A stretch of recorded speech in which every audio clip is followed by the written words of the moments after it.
Territoire d'info, Public Sénat, Sud Radio. Bonjour à tous, c'est Territoire d'info ce matin. Vous le savez, une attaque terroriste à Manchester, en Angleterre, hier soir a eu lieu dans la salle de concert de Manchester Arena. Les fans étaient venus écouter la chanteuse américaine très populaire auprès des jeunes, Ariana Grande. Les témoins décrivent un bang et un mouvement de panique. L'explosion a fait à ce stade au moins 19 morts. Elle a eu lieu quelques instants après la fin du concert, vers 23h30 heure française. Nous y reviendrons bien entendu tout à l'heure avec nos invités dans le club des éditorialistes. Mais vous le savez, Territoire d'info, c'est une heure de direct en provenance des territoires. Et nous allons donc maintenant passer à l'actualité du JT des territoires dans un instant.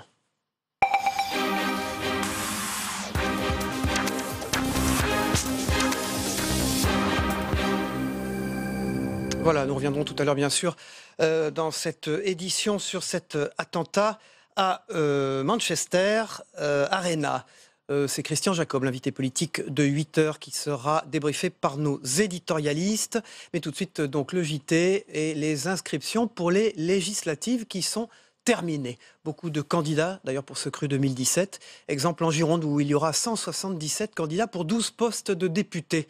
Un chiffre record, avec une ribambelle de petites formations, en plus des 5 ou 6 partis plus traditionnels ou qui ont émergé pendant la campagne présidentielle. Revue des troupes avec Dominique Parmentier pour TV7 en Gironde. 177 candidats aux législatives, c'est quasiment 20% de plus qu'en 2012, où 148 personnes s'étaient présentées dans le département. Le nombre de candidats varie de 11 à 22 selon les circonscriptions. 22, un record pour la troisième, celle de Bègles, soit le double par rapport à 2012. Un vrai casse-tête pour les services techniques. Là, finalement, le compte est bon, oui, ça y est. Mais on a commencé dans la journée de vendredi. Et en fait, ce qui s'est passé, c'est que le nombre de candidats a changé toute la journée. Donc voilà, on finit aujourd'hui avec le nombre de candidats définitifs. Et là, ce sont les seuls panneaux vraiment réglementaires. Ailleurs, la méthode est plus artisanale puisqu'il faut visser des plaques de contreplaqué, comme ici sur les grilles de la mairie de Bègles. Au total, on compte près d'une trentaine de formations politiques, dont beaucoup d'inconnus ou inédits comme M100%, le parti du chanteur Francis Lalanne. 3 partis pour la défense des animaux, plusieurs souverainistes, une nouvelle droite, une nouvelle gauche et une nouvelle donne. Quelques dissidents, des indépendants, des zadistes, des partis ouvriers, un parti vote blanc, la France qui ose de Ramayad. Et puis il y a les partis de 7 anciens candidats à la présidentielle, dont la France insoumise de Jean-Luc Mélenchon. Enfin, il y a les plus traditionnels comme le Parti socialiste et les écologistes qui n'ont conclu qu'une seule alliance, à Bègles. Et les Républicains alliés à l'UDI, le Parti communiste opposé à la France insoumise, sauf dans 4 circonscriptions, et le mouvement d'Emmanuel Macron, la République en marche, qui a absorbé le MoDem, excepté un dissident dans la 11e circonscription. C'est donc entre ces 5 ou 6 formations, plus le Front National, que tout devrait se jouer. Mais aujourd'hui, on est à l'abri d'aucune surprise. Voilà, on reste dans les territoires et en Gironde pour suivre un dossier dont on parle beaucoup dans ce journal télévisé des territoires, le gel des vignes. Et il y a du nouveau pour les viticulteurs touchés par l'épisode exceptionnel de gel il y a quelques semaines. À l'occasion du salon de l'agriculture, Alain Rousset, le président de la région Nouvelle-Aquitaine, a annoncé le déblocage d'un fonds d'aide de 3 millions d'euros pour les agriculteurs et viticulteurs touchés par ce gel. Un épisode qui a touché 50% du vignoble girondin. Christophe Chavadot pour TV7 en Gironde. Au salon de l'agriculture, il y a les traditionnelles expositions de races bovines et ovines, concours de tonte et autres démonstrations de conduite d'engins agricoles. Mais cette année, c'est aussi au milieu des rangs de vignes reconstituées que la question du gel s'est invitée, notamment concernant les aides, et ici celle de la région Nouvelle-Aquitaine. On va voter une enveloppe de 3 millions d'euros. Ensuite, après, on va travailler avec les organisations professionnelles pour voir où la flécher. Ma première intuition, c'est de la flécher sur des exploitations qui n'avaient pas de stock, qui ne sont pas au niveau du marché au top des prix, c'est-à-dire d'essayer de s'occuper des plus fragiles pour permettre de passer la période 2017-2018. Et nous sommes en train de travailler avec les organisations professionnelles viticoles. Une situation qui a affecté le vignoble aquitain au-delà des simples frontières girondines, comme dans le Cognacé, lui aussi touché et qui répond favorablement à cette aide. Ce genre de gelée, comme nous venons de connaître, sont des phénomènes exceptionnels auxquels les entreprises ne savent pas faire face. Même si c'est assurable, toutes ne sont pas assurées. Et effectivement, il y a des besoins pour répondre tout de suite et il y aura des besoins pour répondre demain en fonction de la façon dont le vignoble va réagir. C'est le cas de viticulteurs girondins qui, après avoir enchaîné les épisodes climatiques désastreux, ont épuisé les stocks qui auraient pu leur permettre de faire face. Moi, j'ai perdu 50% de mon vignoble et il se trouve que j'avais été grêlé en 2014. Donc j'avais mangé mon stock en 2014, parce que 2013 on a eu tous la coulure, donc on a mangé du stock. En 2014 j'ai été grêlé. Et alors la différence entre un orage de grêle et le gel généralisé, c'est que quand il y a un orage de grêle localisé, vous pouvez toujours, avec la SAFER, compléter votre vendange grâce à un dispositif qui s'appelle les CMD, qui permet en cas de crise d'aller trouver de la vendange chez vos voisins. Mais là tout le monde a été touché. Et donc on ne trouvera pas de solidarité et de vendange ailleurs que... Enfin, il n'y aura pas de vendange nulle part, quoi. Donc le risque, c'est qu'on perde nos clients. C'est donc toute une filière qui est touchée, où les annulations de commandes de matériel et autres travaux s'enchaînent. Cela pourrait se chiffrer dans la filière bordelaise par une perte de 1 à 2 milliards d'euros. Pêche au thon rouge, les quotas revus à la hausse, les thoniers... Sonneur, s'apprête à quitter le port de Méditerranée pour un mois de pêche au thon rouge. Sur le port de 17 bateaux partiront en mer, une économie importante pour la ville malgré la réduction des quotas de pêche depuis les années 90. La filière française de pêche du thon enregistrait un chiffre d'affaires de 40 milliards d'euros en 2016. En hausse, les stocks de poissons repartent à la hausse et les quotas sont plus élevés depuis ces dernières années. C'est Anaïs Tourès pour TV Sud qui nous le raconte. Sur le port de Sète, les seineurs se préparent à partir à la pêche au thon rouge. Après une période difficile de réduction drastique des quotas, depuis 2010, la quantité de thon pêché repart à la hausse pour atteindre les 4187 tonnes autorisées en France cette année. Sur les 22 thoniers seineurs, 17 partiront en mer. Il y a plus de 5 navires qui ne sont pas autorisés à prendre la mer et c'est autant d'hommes d'équipage qui restent à quai, qui n'ont pas de travail. Donc on demande aux instances nationales de faire pression au niveau communautaire et que l'Union européenne puisse défendre un nouveau plan de pêche qui permette à tous les thoniers seineurs français de pouvoir sortir à la mer. L'économie maritime représente plus de 1000 emplois sur 7. Spécificité de la pêche au thon rouge, une partie est exclusivement destinée à l'export. Ce thon rouge, pour les grosses pièces de 150 à 400 kilos, ne sont pas amenés dans la région, mais sont élevés dans des cages qui sont en Méditerranée, du côté de Malte ou du côté de l'Espagne, et qui permettent de les engraisser. Le seul regret que l'on puisse avoir, c'est que ces cages ne soient pas sur la Méditerranée française, qui aurait généré encore davantage d'emplois pour surveiller, entretenir, alimenter ces cages de maintien des thons rouges. Demain, les derniers bateaux de pêche à la Seine quitteront le littoral du Languedoc-Roussillon. Ils auront un mois pour jeter leurs filets dans la mer Méditerranée à la chasse au thon rouge. Voilà, et dans le Gard, depuis un an, tous les emballages se trient et le résultat est positif. En mars 2016, Éco-Emballage sélectionnait le Sitom Sud-Gard pour simplifier le geste de tri des habitants de 81 communes du département. La nouveauté, le recyclage de tous les emballages plastiques. Un an après, le bilan est positif puisque les tonnes recyclées ont augmenté de 18% sur le site nîmois. Charles Arrigoni pour TV Sud. En mars 2016, Éco-Emballage sélectionnait le Sitom du Gard pour simplifier le geste de tri des habitants de 81 communes du département, avec comme nouveauté le recyclage de tous les emballages plastiques. Et un peu plus d'un an après, le bilan est positif puisque les tonnes recyclées ont augmenté de 18% sur l'établissement nîmois. Aujourd'hui, on n'a plus à savoir si les barquettes en aluminium ou les capsules, par exemple, je citerai pas la marque de café, mais tout ça, maintenant, ça se recycle. Tout ce qui est emballage se recycle. Tout ce qui est plastique se recycle. Voilà. Et donc ça simplifie le geste de tri au ménage. Aujourd'hui, seul un Français sur deux fait systématiquement le geste de tri. L'enjeu pour les années à venir est donc de faire grossir ce chiffre. Et c'est dans ce cadre que l'extension de consignes à tous les emballages en plastique a été créée. Depuis 2012, on a commencé une expérimentation dans un premier temps. Petit nombre de collectivités, à peu près 4 millions d'habitants. Et puis aujourd'hui, on est à peu près sur 1 habitant sur 4 en France qui peut faire ce geste de tri. Ça permet de continuer à tirer des enseignements, ça permet à des nouvelles unités de recyclage de se développer, ça permet aux unités de tri de se moderniser parce que cette modernisation, elle est indispensable pour réussir cette extension de consignes.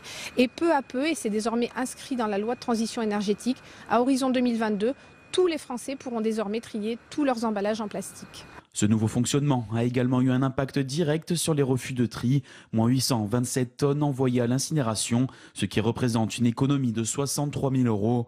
Aujourd'hui, en région Occitanie, seuls 6 des 13 départements pratiquent cette extension de consignes.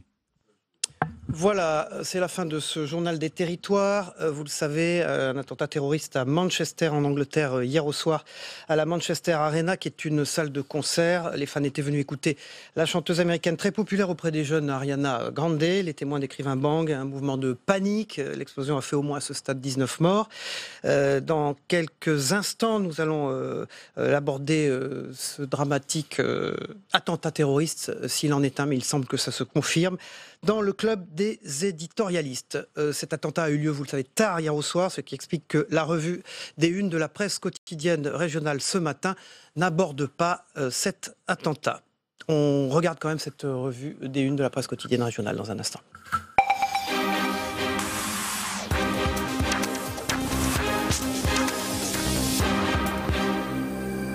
Voilà, c'est une actualité sociale évidemment avec Ouest France pour démarrer. Premier rendez-vous social pour Emmanuel Macron, et pour le Parisien, c'est la loi travail, la méthode Macron. C'est le premier gros chantier du président. Patronat et syndicats sont reçus aujourd'hui à l'Elysée pour lancer la réforme du code du travail, avec échec interdit bien sûr dans le Parisien.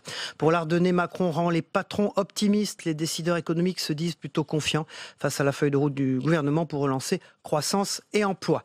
Pour le Progrès de Lyon, c'est Collomb qui soigne sa sortie. Il a officiellement annoncé lundi à Lyon qu'il resterait un simple élu métropolitain après sa démission fin juin. Mais il n'a pas dit un mot sur la nouvelle gouvernance qu'il souhaiterait voir lui succéder à la tête de la ville de Lyon. La Nouvelle République, c'est Marisol Touraine, une candidature qui divise. L'ex-ministre a quitté in extremis l'étiquette PS pour s'afficher Macron, une posture qui divise beaucoup dans ses rangs. Et puis pour le Républicain lorrain, c'est les ouvriers et le Nord sont défavorisés, la santé des Français, de fortes inégalités. Et puis pour l'Écho de Haute-Vienne, GMS, premier pas des constructeurs, le compte n'y est pas, c'est dans l'Écho de Vienne. Pour Libération Champagne, quand le coq va, tout va. C'est la une de Libération Champagne aujourd'hui. C'est le coq sportif qui permet à plusieurs sous-traitants de retrouver des couleurs. Pour le Courrier Picard, la Picardie bientôt à sec. C'est 2 semaines très importantes, déterminantes même pour les agriculteurs. Et c'est ce que titre le Courrier Picard. Enfin, Sud-Ouest, figure du BO. Marcel Martin tire sa révérence. Il a fait ses classes à Agen avant de présider pendant 10 ans le Biarritz Olympique, le fameux BO, où lui et son complice Serge Blanco ont obtenu tous les titres. Hier, il a quitté la scène à l'âge de 83 ans et Sud-Ouest lui rend hommage.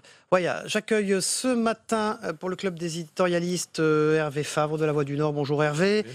Guillaume Doyen de la Gazette des communes, des départements et des régions. Bonjour Guillaume. Bonjour. Et Denis Jeanbart de Nice Matin. Bonjour. Bonjour Cyril, Denis. bonjour à tous. Donc on va revenir sur cet attentat puisqu'il semble qu'il soit confirmé. Attentat donc, qui a eu lieu hier soir à 23h30 heure française, ce qui explique que les journaux, il faut expliquer aux téléspectateurs, n'ont pas pu, Hervé Favre, comme La Voix du Nord par exemple, mettre une une sur cet attentat. Oui, bien sûr, il y a eu un décalage horaire d'1 heure et bon, avec nos horaires de bouclage qui sont incompressibles, effectivement, ça explique que ça ne figure pas en une, mais bon, on va y revenir évidemment très largement aujourd'hui. C'est malheureusement pas une surprise parce qu'on se demandait où aurait lieu le prochain attentat. On sait que la Grande-Bretagne est en première ligne avec la France aussi dans la coalition aujourd'hui engagée contre Daesh en Syrie et en Irak. Donc voilà, c'est une cible. Et ce qui est épouvantable, c'est de voir que les terroristes n'hésitent pas à s'attaquer aujourd'hui à un public très jeune, des jeunes filles, des jeunes ados venus avec leur maman. Bon, c'est effectivement très, très inquiétant. Pas de réaction de l'Élysée à ce stade, Denis Jeanbart? Oui, c'est curieux. En général, le chef de l'État français réagit très vite. En tout cas, on l'avait vu avec François Hollande. On verra ce que dit Emmanuel Macron sans doute dans les minutes ou les heures qui viennent. on ne peut pas s'empêcher quand même, une fois de plus, de penser que c'est un spectacle des jeunes, des moments de fête, de rassemblement festif. Et ça rappelle naturellement ce qui s'est passé au Bataclan, mais aussi à Nice au mois de juillet dernier. Les cibles sont toujours plus ou moins identiques, frapper au fond les pays de la coalition, comme vient de le rappeler Hervé, dans l'incarnation de leur civilisation d'une certaine manière, ce caractère festif, la musique, la jeunesse qui se retrouve. Voilà, c'est plus que... C'est toujours des symboles assez forts qui sont choisis. Est-ce que Emmanuel Macron va être tout de suite donc confronté à ces défis par rapport à l'Europe, j'allais dire, par rapport à ce qu'il attendait déjà sur le plan de l'économie. Donc le terrorisme se réinvite aussi d'une certaine manière dans la campagne, y compris celle des législatives qui arrivent. Christian Jacob sera notre invité tout à l'heure, le président du groupe LR. Il l'a compris tout de suite. Son déplacement au Mali n'était pas simplement un geste d'autorité pour montrer qu'il était le chef des armées. D'ailleurs, il n'a pas appelé ce ministère de la Défense, mais ni ministère des Armées. Ça a beaucoup de signification, ce choix-là. En allant au Mali, il n'a pas choisi non plus n'importe quel lieu. C'est un lieu de confrontation avec l'État islamique, avec Daesh. C'est un lieu où on combat le terrorisme, où on a décidé d'aller. Il a exprimé la continuité. Et donc, on peut imaginer que dès son installation, et même sans doute au moment de la passation des pouvoirs, le principal dossier qui a été examiné avec le chef de l'État sortant, ça a été cette question du terrorisme, comme ça l'avait d'ailleurs été entre Nicolas Sarkozy et François Hollande en 2012. François Hollande m'avait raconté que, sans me donner de précision naturellement et violer des secrets d'État, que c'était le seul dossier confidentiel qui avait été ouvert entre lui et Nicolas Sarkozy. Et on peut penser qu'il y avait encore plus de choses à échanger dans la passation de pouvoir entre François Hollande et Emmanuel Macron. Hervé Favre. Effectivement, sur le Mali et les opérations Barkhane, non seulement il poursuit la politique, mais enfin engagé par François Hollande, mais il veut aussi l'intensifier, voilà, maintenir l'engagement français, alors qu'on peut aussi se poser la question de l'efficacité de la présence de 4000 hommes sur une zone absolument énorme et très difficilement contrôlable. Il y a des opérations ponctuelles, mais la situation au nord du Mali est loin d'être réglée. Il y a toujours des tensions extrêmes, dont profitent les djihadistes islamistes pour attaquer ponctuellement aussi les troupes françaises. Donc, manifestement, Emmanuel Macron fait confiance à cet engagement et veut le maintenir, même s'il n'a pas été très précis sur de nouveaux moyens éventuellement engagés. Guillaume Doyen, le Progrès de Lyon titre sur Gérard Collomb, qui soigne sa sortie à Lyon. Il est donc le nouveau ministre de l'Intérieur. Il est d'ailleurs premier dans la hiérarchie gouvernementale avec un titre de ministre d'État. Il est qualifié, Gérard Collomb, pour ce type de situation, c'est-à-dire une tension, au fond, très forte aujourd'hui sur le gouvernement. Sur ces questions de sécurité, de terrorisme. Il y a le ministre qui est un homme politique d'expérience, un maire reconnu, qui s'est beaucoup intéressé aux questions de sécurité dans sa propre ville. Et puis il y a les services qui, eux, assurent la continuité du suivi des dossiers terroristes. Ceux-là n'ont pas disparu, ceux-là travaillent depuis plusieurs années sur le sujet. La menace est constante. Là, je m'adresse aux spécialistes des élus. Vous êtes dans la Gazette. Le maire de Lyon, Collomb est un homme très intéressé par les questions de sécurité. Au milieu de la gauche, il a fait bande à part en armant rapidement sa police municipale, qui est la 3e de France maintenant. Il était au début sur une ligne assez classique, il a évolué avec la menace terroriste, il l'a armé. Il est aujourd'hui dans sa police municipale, c'est assez frappant par exemple, une espèce de groupe d'intervention, une 40aine d'agents je pense, vu de loin on dirait des CRS. Sa police municipale a activement participé au dispositif de sécurité lors de l'Euro. Donc c'est un homme qui vraiment, du point de vue des policiers, connaît la musique et s'y intéresse de près. Voilà ce qu'on peut dire. Pour ce qui est de la lutte antiterroriste, c'est bien autre chose évidemment. On rentre dans un autre domaine et là je pense qu'il va faire confiance aussi à la qualité des services français qui travaille depuis longtemps sur le sujet. On dit, Denis Jeanbart, que sur les affaires d'antiterrorisme, les choses se font beaucoup à l'Élysée aussi maintenant, et qu'Emmanuel Macron aurait remonté une forme de cellule à l'Élysée pour prendre les bonnes décisions. C'est déjà ce qu'avait fait François Hollande. Ça relève naturellement de l'Élysée, mais le lieu qui concentre l'information, c'est tout de même à la fois, il y a quand même le ministère de l'Intérieur, mais aussi le ministère des Armées avec la DGSE et les opérations extérieures, et aussi le ministère des Affaires étrangères, puisqu'on travaille en lien étroit avec les services anglais, britanniques, israéliens, enfin tous les services occidentaux qui peuvent amener de l'information. Il faut savoir que les échanges sont profonds, sérieux, permanents. On a vu qu'il y avait eu quelques problèmes avec la Belgique et des dysfonctionnements, mais on peut imaginer que ces choses-là, on a essayé de les régler depuis. En outre, pour revenir sur Gérard Collomb, moi j'ai été très très frappé lors de la passation des pouvoirs par la fermeté de son discours. On sent que c'est un homme à poigne et que, comme le dit Guillaume, sans doute sur ces sujets-là, il sera d'une extrême fermeté. Hervé Favre, Denis Jeanbart parlait du problème qu'on a connu et qui a eu lieu avec la Belgique. Vous, la Voix du Nord, vous êtes frontalier de l'Angleterre, j'allais dire. Comment ça se passe concrètement, là, cette zone qui paraît aujourd'hui très importante au vu de cet attentat de Manchester? Comment ça se passe, vous, dans votre région? La question, effectivement, de la relation frontalière entre la France et la Grande-Bretagne, pour l'instant... Cruciale.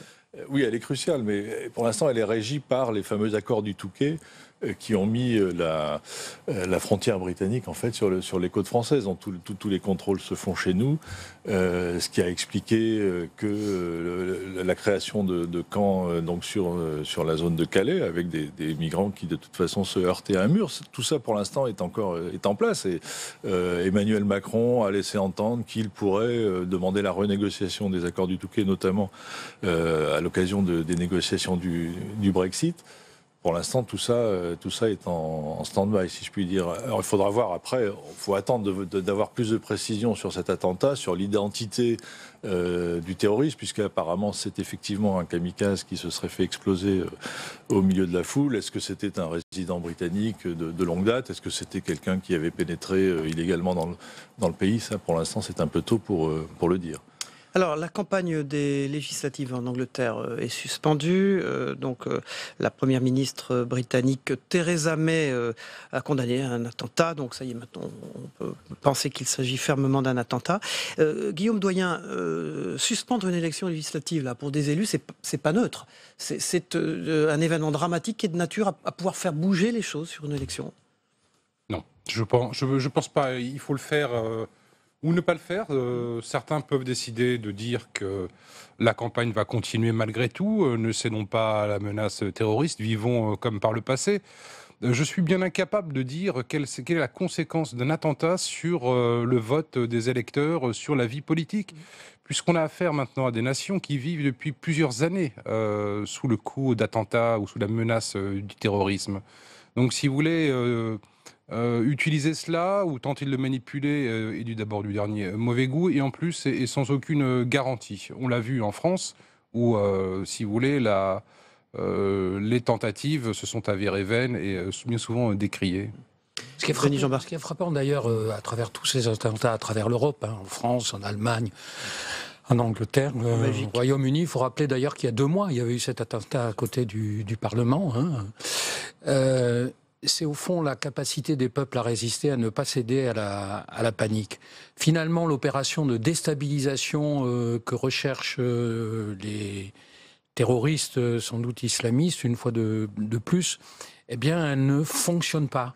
Nos sociétés résistent et reprennent le dessus.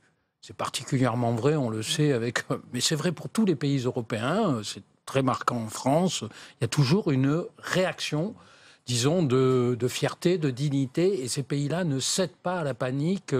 Certes, ça traumatise les gens, mais on sait qu'on va devoir vivre avec ça, et on sait aujourd'hui l'affronter, je trouve, avec beaucoup de dignité. Ne parlons pas de la dignité, du courage du peuple britannique, qui est presque légendaire.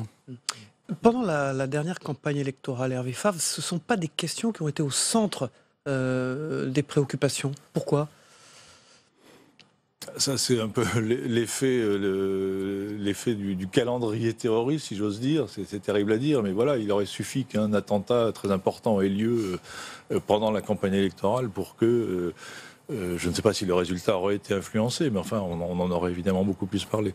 Sur l'influence d'un voilà, mais c'était policier, pas un assassinat, un acte terroriste de masse comme le Bataclan et la nuit du 13 novembre. Il y a eu un exemple quand même d'une élection influencée par un attentat. C'était à Madrid en 2004 avec l'attentat de la gare d'Atocha, qui effectivement avait fait basculer l'Espagne du côté des socialistes.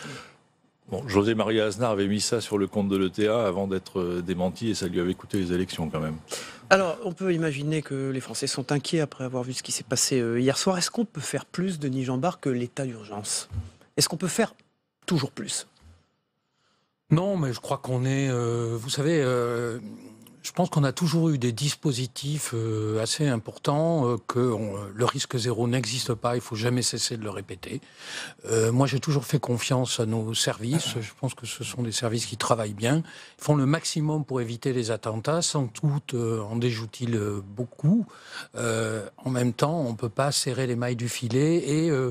finalement, face à ces ennemis de la liberté, sacrifier nos libertés et nos droits fondamentaux. Donc, je trouve qu'avec l'état d'urgence, on est sans doute au maximum de ce qu'on peut faire. Et par ailleurs, il faut rappeler qu'on a quand même des dispositifs depuis très, très, très, très longtemps. Et il n'est pas utile de sans cesse rajouter. C'est plutôt une question de moyens, d'efficacité, affiner les moyens dont on dispose, les moyens de recherche, d'identification et de prévention. Mais c'est vrai que mettre de plus en plus d'hommes en armes dans les rues, c'est pas nécessairement la réponse à cette question-là. Pendant que vous parliez, on a regardé le tweet de Christian Estrosi, le maire de Nice, évidemment très affecté par cet attentat à Manchester. Mes pensées vont aux blessés, aux familles et aux proches des victimes. Solidarité avec les habitants de Manchester et également Anne Hidalgo, Guillaume Doyen, la maire de Paris, bien sûr, solidaire de ce qu'il s'est passé hier soir. Paris est cette nuit aux côtés de Manchester. Mes pensées vont aux victimes, à leurs familles et aux secours qui interviennent sur place. Le maire de Londres également a tweeté très vite hier soir sa solidarité avec Manchester. Donc tous ces élus, voilà, ça dit Cannes, vous le voyez, Londres derrière Manchester. Oui, vous voyez bien qu'il n'ait pas des moyens sécuritaires énormes, ces élus, qui ne soient pas en charge de la lutte antiterroriste, symboliquement, c'est toujours le maire qui assure cette fonction de protection des habitants. C'est le visage connu, c'est l'incarnation première de la démocratie. Voilà pourquoi leurs tweets et leurs messages de sympathie sont aussi importants, s'agissant en plus d'élus qui ont vécu des situations comparables il y a peu de temps, Estrosi et Madame Hidalgo. Donc c'est tout aussi important pratiquement que les messages de gouvernement à gouvernement. Là, on parle de gens du terrain qui vont devoir aller voir les blessés, s'occuper effectivement d'eux, de trouver de l'hébergement. C'est la vie concrète qui intervient là. Alors, Hervé Fall, pardon. Denis Jeanbart parlait de l'état d'urgence. Effectivement, en France, je ne vois pas bien comment on pourrait aller plus loin. En revanche, en Grande-Bretagne, j'avais été très surpris à Noël de pouvoir rentrer dans des musées, dans des grands magasins, sans absolument aucune foule. Enfin, il y avait une espèce de... C'est partout comme ça dans le reste de l'Europe. Mais... Oui, dans le reste de l'Europe. Enfin, en Grande-Bretagne, c'est quand même... En Allemagne aussi, ça se passe comme ça. Hein. Là, on attend toujours la réaction du président de la République, Emmanuel Macron, à cet attentat hier soir, une explosion qui a fait au moins 19 morts. Elle a eu lieu quelques instants après la fin du concert de cette chanteuse américaine Ariana Grande vers 23h30, heure française. Nous y reviendrons avec notre invité politique dans quelques instants. C'est Christian Jacob, le président du groupe LR à l'Assemblée nationale. Tout de suite, la météo, le temps qu'il fait en France aujourd'hui. La météo vous est présentée par Terroléo Pro, avec le concours de l'Assemblée des départements de France.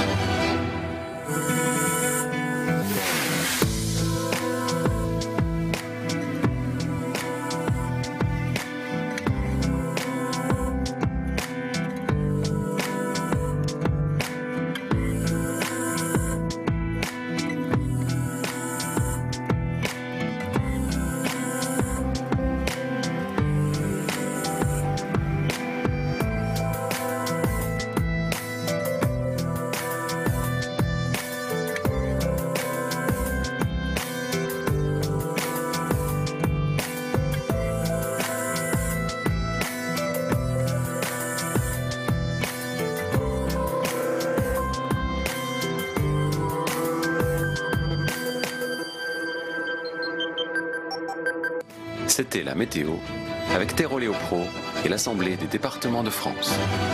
Voilà, avant d'accueillir notre invité politique, celui de Public Sénat et Sud Radio, dans un instant, Christian Jacob, le président du groupe LR à l'Assemblée nationale. On passe au Zap Élysée, le premier zapping politique des matinales consacré à l'actualité politique française et qui a été réalisé avant le dramatique attentat d'hier soir à Manchester.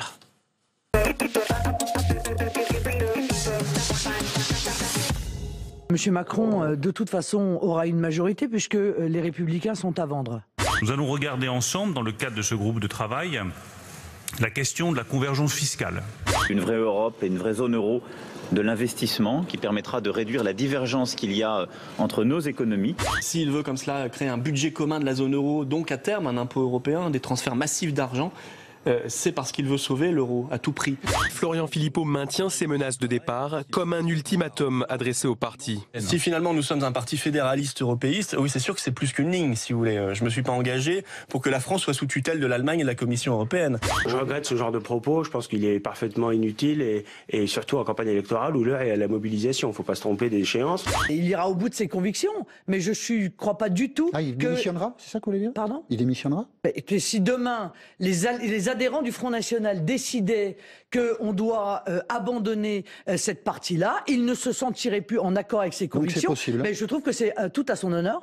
Ça ressemble à... il a des convictions, mais je ne suis pas certain tout à fait entre nous que Marine Le Pen souhaite que le Front National devienne un parti fédéraliste européiste. C'est une première victoire pour les salariés de GMS, mais également pour le nouveau ministre de l'économie. Bruno Le Maire a annoncé avoir obtenu des patrons de PSA et Renault une augmentation de leurs commandes pour l'entreprise de la Creuse. Ce sont des effets d'annonce classiques de début de mandat présidentiel, on a ça à chaque fois. C'était une négociation pas forcément très simple. C'est bien qu'il y ait de nouvelles commandes. Ça donne de l'air à l'entreprise. Ça, c'est une très bonne nouvelle.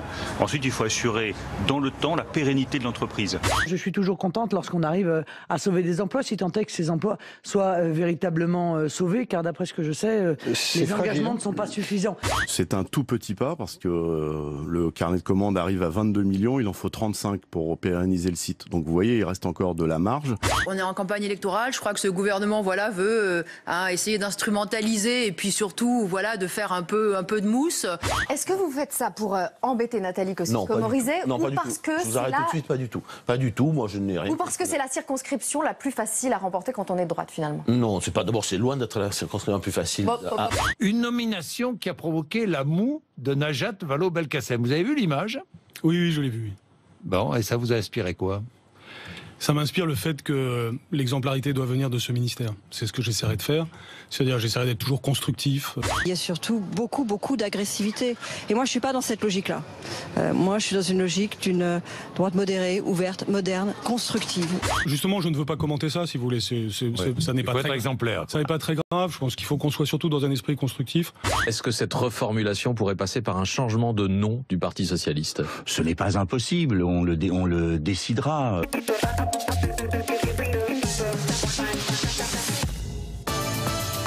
Territoire d'info, Public Sénat, Sud Radio. Voilà, l'invité politique de Public Sénat de Sud Radio avec la presse quotidienne régionale ce matin, c'est Christian Jacob. Bonjour, vous êtes président du groupe LR à l'Assemblée nationale. Et pour vous interroger, à mes côtés ce matin, Véronique Jacquier de Sud Radio et Gilles Leclerc pour Public Sénat. Bonjour Gilles. Bonjour. Donc Christian Jacob, un attentat à Manchester cette nuit. L'explosion a fait au moins 19 morts. Elle a eu lieu quelques instants après la fin du concert, vers 23h30, d'une chanteuse américaine très populaire auprès des jeunes, Ariana Grande. Je voulais votre réaction d'abord. D'abord, c'est de penser aux familles qui ont été touchées, à ces jeunes adolescents qui étaient venus participer à un moment de fête, leurs parents qui les attendaient à la sortie. C'est terrible, comme à chaque fois qu'on est touché par les attentats.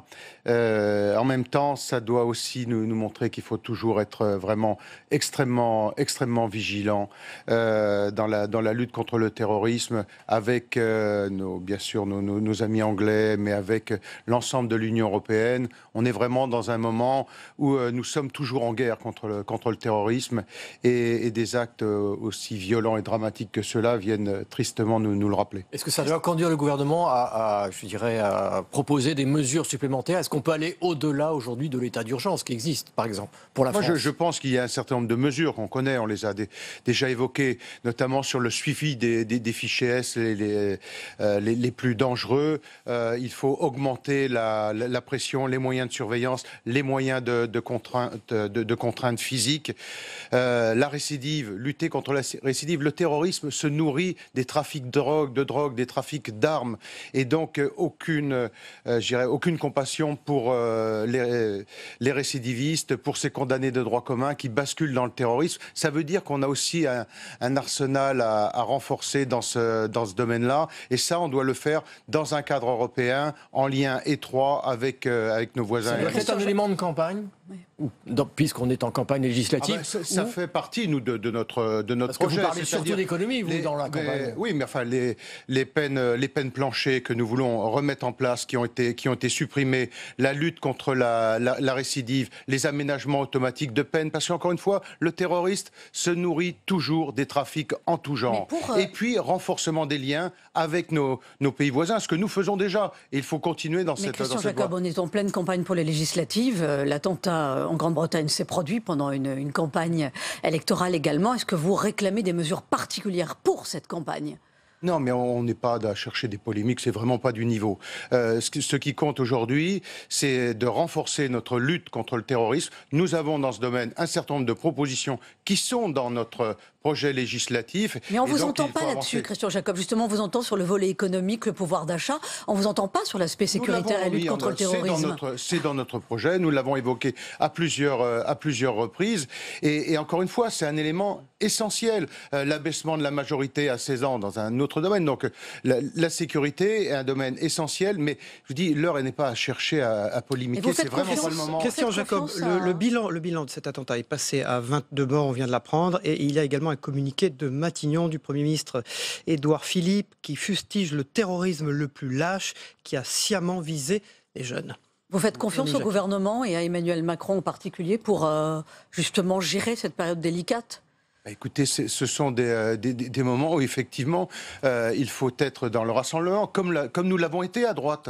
Vous savez, heureusement que les Républicains étaient là pour voter les lois de lutte contre le terrorisme. Heureusement que les Républicains étaient là pour voter les lois sur le renseignement. Heureusement que les Républicains étaient là pour voter l'état d'urgence. Et donc nous avons toujours pris nos responsabilités dans ce domaine. Nous avons des propositions et nous avons l'intention, effectivement, dans le cadre de la campagne, de faire en sorte qu'elles soient reprises. Sur les premiers pas du gouvernement, on sort un peu du sujet précédent. La loi sur la réforme du Code du travail, qui a l'air enclenchée, il y a des discussions avec les syndicats, telles qu'elles ça peut se présenter. Est-ce que les Républicains pourraient voter un texte de loi qui améliorerait, la loi El Khomri ? Mais encore faut-il qu'il nous soit soumis. J'ai cru comprendre que le Parlement allait être traité par le mépris, c'est-à-dire qu'il n'y aurait pas de débat au Parlement. On est dans quelque chose d'invraisemblable. Ce texte a généré des violences... Vous êtes contre les ordonnances sur ce texte, oui. Ce texte a généré des violences partout en France. Il n'y a pas eu de débat parlementaire. Je vous rappelle que nous n'avons pas travaillé sur le texte. Aussitôt la discussion générale, avant même la discussion sur les articles, on a déclenché l'article 49.3. Et là, de la même façon, au lendemain d'une élection législative, ce gouvernement voudrait nous dire aux parlementaires, écoutez, circulez, il n'y a rien à voir, vous venez d'être élus, mais occupez-vous d'autres choses. Il y aura quand même une discussion, les ordonnances, c'est prévu dans la Constitution. Non, oui, sauf que les ordonnances, on va définir le délai. C'est-à-dire comment se passent les ordonnances, que tout le monde comprenne bien. On va être sur un texte qui va être soumis en Conseil des ministres, où on va définir un délai de travail législatif fait, non pas par le Parlement, mais par l'exécutif. Et donc, on va simplement définir un délai. Il y aura donc cette loi d'habilitation, et puis on se retrouvera 3 mois, 6 mois après pour le vote de la loi de ratification. Vous critiquez la méthode, mais sur le fond. Mais sur le fond, tout dépend ce qu'il y a dedans. Souvenez-vous comment ça s'est passé. Quand M. Macron nous avait présenté son texte, il y avait une centaine d'articles dedans. À la fin, il y en avait plus de 400, parce qu'à chaque fois, le gouvernement modifiait, refaisait des amendements. Sur la philosophie générale de cette loi. Mais non, mais ça n'existe pas, la philosophie. On n'est pas sur un devoir de philo, on est sur un texte de droit. Donc avec des articles précis qui doivent répondre à des cas précis. Et ça demande un travail parlementaire. Je veux dire, si on considère que les élus du peuple ne servent à rien le lendemain d'une élection législative, parfait, on va laisser les énarques se débrouiller entre eux. Vous pensez qu'il y aura des manifestations dans la rue? Les syndicats disent attention, cet été, on compte manifester sur la méthode Macron, d'ailleurs, de les recevoir aujourd'hui en tête-à-tête. Je considère que pour éviter les manifestations, il faut qu'il y ait un débat ouvert. Nous avons un certain nombre de propositions. Il y a des propositions sur lesquelles nous retrouverons et je pense que dans un certain nombre de domaines, on souhaite aller plus loin. Mais attendons d'avoir un texte sur lequel on va débattre. À vouloir mettre sous l'étouffoir le Parlement, mettre sous l'étouffoir les communes en leur supprimant la taxe d'habitation, mettre sous l'étouffoir les départements en nationalisant le RSA. Je veux dire, on essaye de bloquer tous les contre-pouvoirs, mais on a le sentiment d'avoir un pouvoir qui veut gérer les choses entre eux. Vous savez, entre techno, entre énarques, on se répartit les choses et puis on gère ça en douce. Non, ça ne se passe pas comme ça. C'est Christian Jacob, le président du groupe LR à l'Assemblée nationale, qui est l'invité de Public Sénat et de Sud Radio ce matin. Je précise que l'auteur de l'attentat est mort en faisant exploser la bombe. C'est un communiqué de la police anglaise il y a quelques minutes. Donc cet attentat terroriste à Manchester, en Angleterre, hier soir, Christian Jacob. On va passer aux élections législatives. Il reste 3 semaines. Est-ce que vous croyez vraiment que vous allez avoir la majorité? Est-ce que c'est pas un peu la méthode Coué là qu'on entend du côté des Républicains? En politique, il n'y a pas de méthode Coué. La seule méthode, c'est d'avoir un projet qu'il soit incarné. C'est François Baroin qui incarne notre projet, qui est notre chef de file. Et moi, je suis confiant sur ces élections législatives. On a vu ce week-end, on ne lui sent pas une énergie... Il y a 577, vous devriez le fréquenter davantage. Il y a 577 candidats sur chacune de nos circonscriptions. Nous avons un projet clairement identifié. Sur le plan régalien, on vient de l'évoquer. Sur le plan économique, nous considérons qu'il faut relancer... Est-ce que vous pensez pas... Attendez, je réponds à la question. Qu'il faut relancer le pouvoir d'achat. C'est la raison pour laquelle nous sommes opposés à toute augmentation d'impôts. Vous êtes audible? Est-ce que vous êtes audible? Je pense, oui. Je pense que nous sommes audibles parce que les Français aujourd'hui, les retraités, les artisans, les commerçants, les professions libérales, les agriculteurs, les fonctionnaires ont bien compris qu'on allait continuer à les matraquer fiscalement. 23 milliards de CSG supplémentaires sur le dos, c'est l'équivalent d'un tiers de la recette de l'impôt sur le revenu. C'est-à-dire, c'est comme si on remettait un tiers d'impôt encore en plus sur le dos de ces Français. On est dans la continuité de François Hollande et nous voulons au contraire baisser l'impôt sur le revenu, redonner de la respiration. Vous pensez que vous allez être suivi par les Français alors que vous tenez un discours qui est diamétralement opposé à celui que les Républicains ont tenu pendant la campagne pour la présidentielle avec François Fillon? Le programme a été complètement détricoté. 500 000 fonctionnaires, maintenant c'est 300 000. Je vous invite à relire le programme. Je pense qu'il y a beaucoup de choses qui vous ont échappé. On parle plus d'augmentation de TVA, on parlait d'augmentation de TVA, on parle de baisse d'impôts. À l'époque, il n'était pas question il n'était pas question de toucher aux impôts. Il est simplement de question. Nous avons tiré les enseignements du premier tour des élections présidentielles. Au premier tour des élections présidentielles, nous voyons bien que le projet qui était celui de François Fillon, qui avait une cohérence, que nous avons tous soutenu, est apparu comme brutal à un certain nombre de catégories sociales. C'est la raison pour laquelle, sur 2 points, nous avons modifié les choses. Nous n'avons rien changé sur le régalien. Nous n'avons rien changé sur la vision que nous avons de l'Europe et de l'économie de manière générale. Simplement, sur 2 points, nous avons dit on ne va pas augmenter la TVA de 2 points qui était prévue. C'est 13 milliards sur 100 milliards de baisse de dépenses sociales. Il y avait effectivement 13 milliards de recettes supplémentaires avec ces 2 points d'impôt. Nous les avons retirés du projet et nous baissons l'impôt sur le revenu de 10%. Voilà ce qui a été changé. Franchement, vous pensez que vous arriverez à avoir une majorité? Eh bien, écoutez, oui.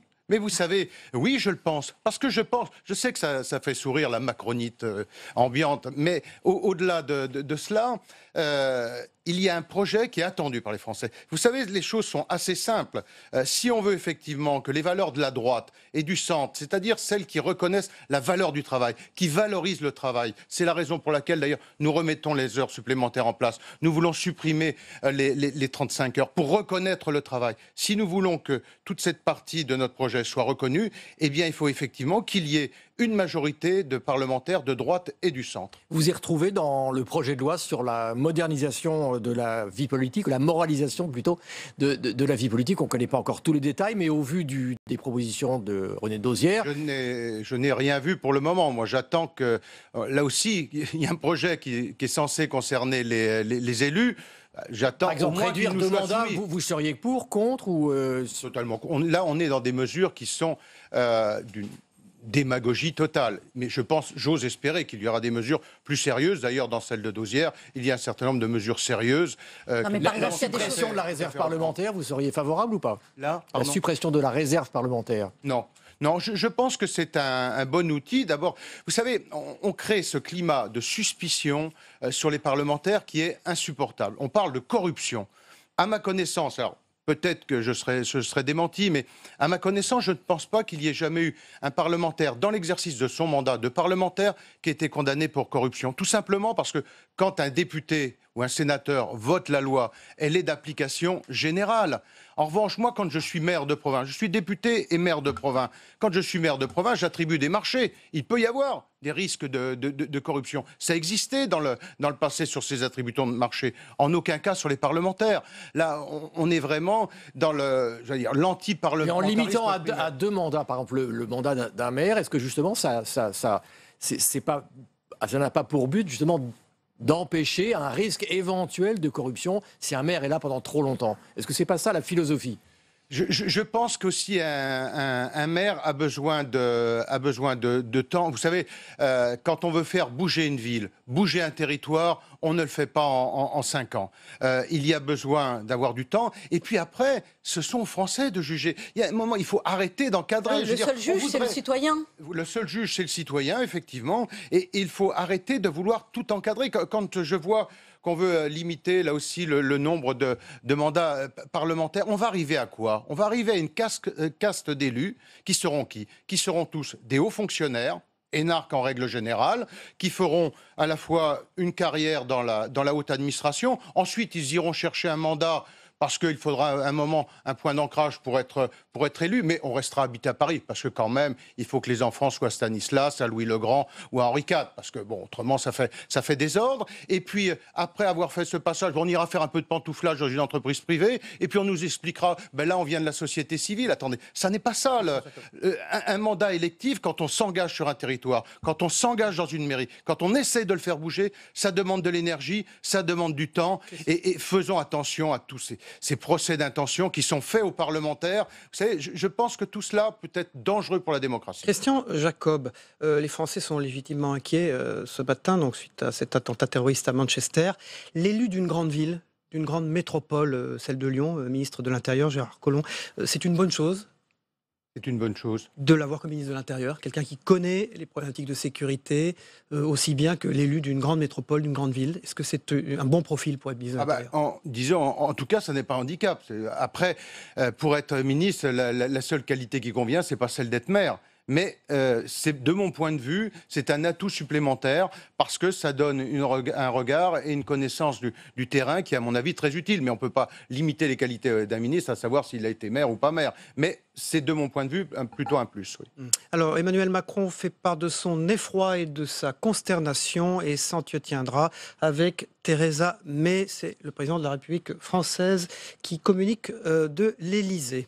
Véronique Jacquet, une dernière question. Oui, sur la parole présidentielle, justement. Emmanuel Macron dit qu'elle va se raréfier, qu'il ne va pas faire comme Nicolas Sarkozy et François Hollande du bavardage pendant son quinquennat. Vous cautionnez? On appelle à la prudence, on verra à l'utilisation.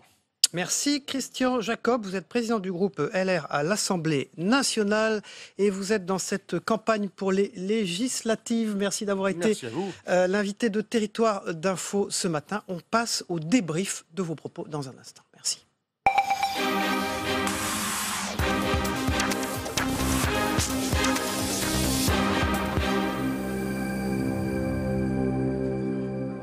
Sur le terrain un peu.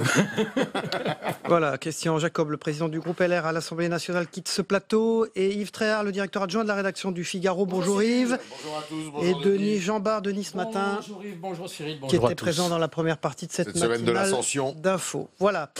Évidemment, on va reparler de cette attaque terroriste à Manchester, en Angleterre, hier soir, à la Manchester Arena. Ce sont des fans qui étaient venus écouter la chanteuse américaine très populaire auprès des jeunes, Ariana Grande. Et les témoins ont décrit tout de suite un bang, un mouvement de panique. L'explosion a fait on est à 22 morts, je crois, de bilan, mais les choses, malheureusement, pourraient continuer de s'étendre. Elle a eu lieu juste quelques instants après la fin du concert, vers 23h30 heure française. Il y a eu un petit décalage dans la réaction des autorités en France. Denis Jambard, le président de la République, a réagi il y a quelques minutes simplement. Oui, écoutez, peut-être voulait-il savoir exactement ce qui s'était passé. Si c'était vraiment une attaque terroriste. C'était bien un attentat terroriste. Il aurait passé 48 heures à s'en réagir, on se serait étonné, mais on peut imaginer qu'il ait voulu d'abord avoir tous les éléments avant de se prononcer, même si de toute évidence c'est un attentat terroriste islamique, parce que ça ressemble au fond par la cible tellement aux attentats qu'on a connus par ailleurs, notamment en France, au Bataclan et à Nice. Il y a une très forte symbolique dans le choix des cibles. Est-ce que ça peut avoir un impact, Yves Tréhard, sur les élections législatives en France? Non, je crois pas. Je pense que ça peut avoir éventuellement un impact sur les élections législatives en Grande-Bretagne, comme vous le savez. Ils sont arrêtés pour l'instant.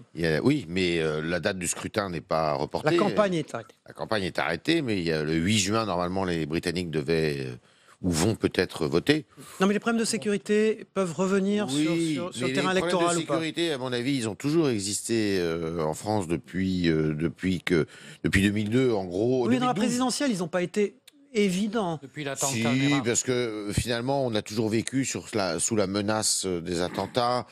La droite a essayé d'en faire un argument de campagne contre Emmanuel Macron, qui était considéré comme justement un peu tendre là-dessus, parce que son expertise est surtout sur l'économie. François Fillon avait fait un très bon livre avant même, d'ailleurs, qu'Emmanuel Macron et François Fillon avait fait sur la dictature islamique. Il avait fait un livre parce que François Fillon avait commencé sa campagne sur les thèmes économiques et puis s'était rendu compte que c'était pas suffisant, qu'il fallait qu'il aille sur il y avait une Nice. Il y avait une Nice entre temps, il avait sorti ce livre. Bon, on va voir, mais il est certain que la droite va tenter encore une fois de pousser son avantage parce qu'elle est plus légitime là-dessus. Elle estime qu'elle est plus légitime. Simplement, vous avez un ministre de l'Intérieur aujourd'hui qui s'appelle Gérard Collomb, sénateur, qui dans sa ville a fait régner la tolérance zéro et qui a instauré très vite une police municipale de qualité. Et qui a quelques arguments à faire valoir sur ce plan-là. Donc il n'est pas considéré comme étant un laxiste, Gérard Collomb. Et puis le garde des Sceaux, c'est François Bayrou. On ne peut pas dire non plus que ce soit quelqu'un qui soit particulièrement laxiste sur ce domaine-là. Et Emmanuel Macron rentre, on allait dire presque, d'un voyage au Mali, Denis Jeanbart. Le terrorisme n'était pas absent de ses pensées quand il s'est rendu au Mali. Absolument, puisque l'intervention au Mali, il faut le rappeler, c'était pas simplement pour régler le problème, le désordre malien, mais surtout pour essayer d'établir une ligne de résistance à la progression islamiste dans cette région-là. Alors, au fond, la seule erreur de François Hollande quand il a déclenché cette opération, dont moi personnellement je me félicite, c'est d'avoir dit on y va pour très peu de temps. Quand on se lance dans ce type d'opération, on sait qu'on y va pour très longtemps. Et maintenant, ça fait des années que ça dure. Et je pense qu'Emmanuel Macron, en se rendant sur place, a voulu montrer qu'il avait très bien compris, lui aussi, que c'était très important de rester là. C'était aussi une manière de montrer qu'on reste dans la coalition et dans la lutte contre l'islamisme et contre Daesh, contre l'État islamique. Il ne faut pas oublier quand même que les États qui sont en général frappés par le terrorisme sont les États qui sont présents de manière armée dans la bataille au Proche-Orient, aussi bien en Irak qu'en Syrie. C'est-à-dire l'Angleterre, les États-Unis, la France et bien sûr l'Allemagne. Différemment de nous d'ailleurs, l'Allemagne. Oui, on a quand même depuis quelques années, et même François Hollande, autant on peut contester son bilan sur le plan économique, sur beaucoup de fronts. Sur le plan sécuritaire, alors on peut contester l'action judiciaire et je dirais la philosophie générale de la politique de Madame Taubira, mais sur le plan de la sécurité, il y a eu des lois qui ont été, et Christian Jacob d'ailleurs l'a rappelé, des lois qui ont été adoptées, notamment sur le renseignement, qui ont été approuvées par l'opposition de l'époque, qui est encore l'opposition actuelle. Donc il y a eu des choses de fait pour améliorer le renseignement, la fluidité des informations entre les services. Donc là-dessus, on n'est pas resté les bras ballants. Et malheureusement, on sait très bien que le risque zéro n'existe pas. Et il est sans doute, il est certain que l'attentat, si c'est un attentat islamiste, ce qui est vraisemblable, c'est un attentat en tout cas. L'attentat de Londres, enfin de Manchester, eh bien, réveille aussi sans doute l'attention et la vigilance qui n'étaient pas éteintes de la part du gouvernement et de la part d'Emmanuel Macron aujourd'hui.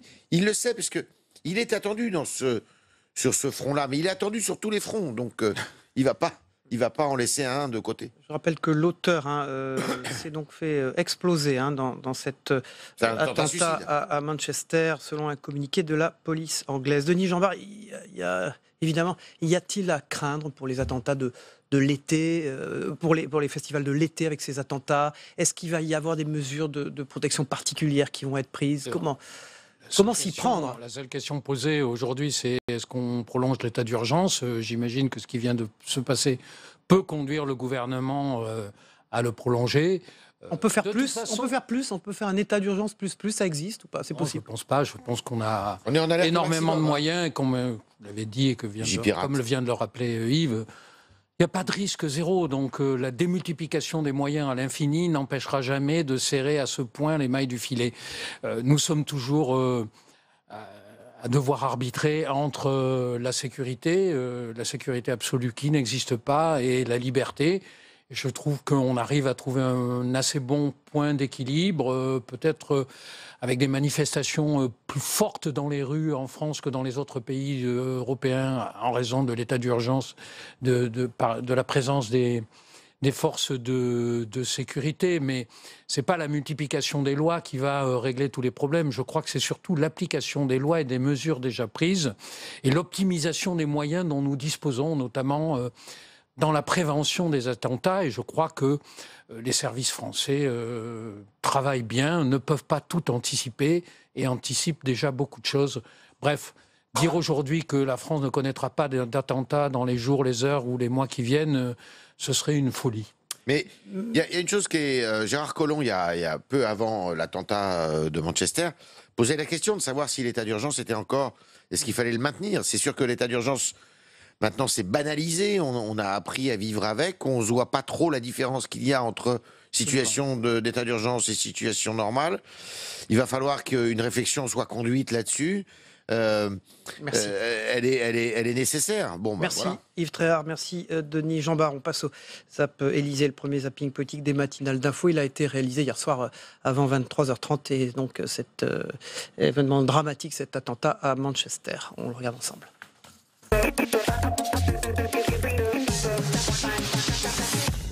Monsieur Macron, de toute façon, aura une majorité puisque les Républicains sont à vendre. Nous allons regarder ensemble, dans le cadre de ce groupe de travail, la question de la convergence fiscale.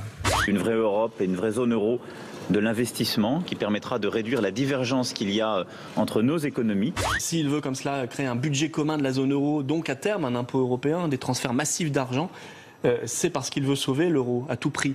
Florian Philippot maintient ses menaces de départ comme un ultimatum adressé au parti. Si finalement nous sommes un parti fédéraliste européiste, oui, c'est sûr que c'est plus qu'une ligne, si vous voulez. Je ne me suis pas engagé pour que la France soit sous tutelle de l'Allemagne et de la Commission européenne. Je regrette ce genre de propos, je pense qu'il est parfaitement inutile, et surtout en campagne électorale où l'heure est à la mobilisation. Il ne faut pas se tromper des échéances. Il ira au bout de ses convictions, mais je ne crois pas du tout il démissionnera, c'est ça que vous voulez dire? Pardon? Il démissionnera? Et si demain, les adhérents du Front National décidaient qu'on doit abandonner cette partie-là, il ne se sentirait plus en accord avec ses convictions. Mais je trouve que c'est tout à son honneur.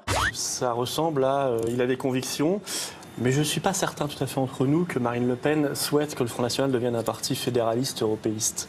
C'est une première victoire pour les salariés de GMS, mais également pour le nouveau ministre de l'économie. Bruno Le Maire a annoncé avoir obtenu des patrons de PSA et Renault une augmentation de leurs commandes pour l'entreprise de la Creuse. Ce sont des effets d'annonce classiques de début de mandat présidentiel, on a ça à chaque fois. C'était une négociation pas forcément très simple. C'est bien qu'il y ait de nouvelles commandes, ça donne de l'air à l'entreprise, ça c'est une très bonne nouvelle. Ensuite, il faut assurer dans le temps la pérennité de l'entreprise. Je suis toujours contente lorsqu'on arrive à sauver des emplois, si tant est que ces emplois soient véritablement sauvés, car d'après ce que je sais, les engagements ne sont pas suffisants. C'est un tout petit pas, parce que le carnet de commandes arrive à 22 millions, il en faut 35 35 pour pérenniser le site. Donc vous voyez, il reste encore de la marge. On est en campagne électorale. Je crois que ce gouvernement veut essayer d'instrumentaliser et puis surtout de faire un peu de mousse. Est-ce que vous faites ça pour embêter Nathalie Kosciusko-Morizet ou parce que je vous arrête tout de suite, pas du tout. Pas du tout, moi je n'ai rien. Ou parce que c'est la circonscription la plus facile à remporter quand on est de droite finalement? Non, c'est pas. D'abord, c'est loin d'être la circonscription la plus facile. Une nomination qui a provoqué la moue de Najat Vallaud-Belkacem. Vous avez vu l'image? Oui, je l'ai vu. Oui. Bon, et ça vous a inspiré quoi? Ça m'inspire le fait que l'exemplarité doit venir de ce ministère. C'est ce que j'essaierai de faire. C'est-à-dire, j'essaierai d'être toujours constructif. Il y a surtout beaucoup d'agressivité. Et moi, je ne suis pas dans cette logique-là. Moi, je suis dans une logique d'une droite modérée, ouverte, moderne, constructive. Justement, je ne veux pas commenter ça, si vous voulez. Ça n'est pas très exemplaire. Ça n'est pas très grave. Je pense qu'il faut qu'on soit surtout dans un esprit constructif. Est-ce que cette reformulation pourrait passer par un changement de nom du Parti socialiste? Ce n'est pas impossible. On le décidera. Voilà, fin de Territoire d'Info. On se retrouve demain matin à la même heure pour une nouvelle édition. Bonne journée à tous.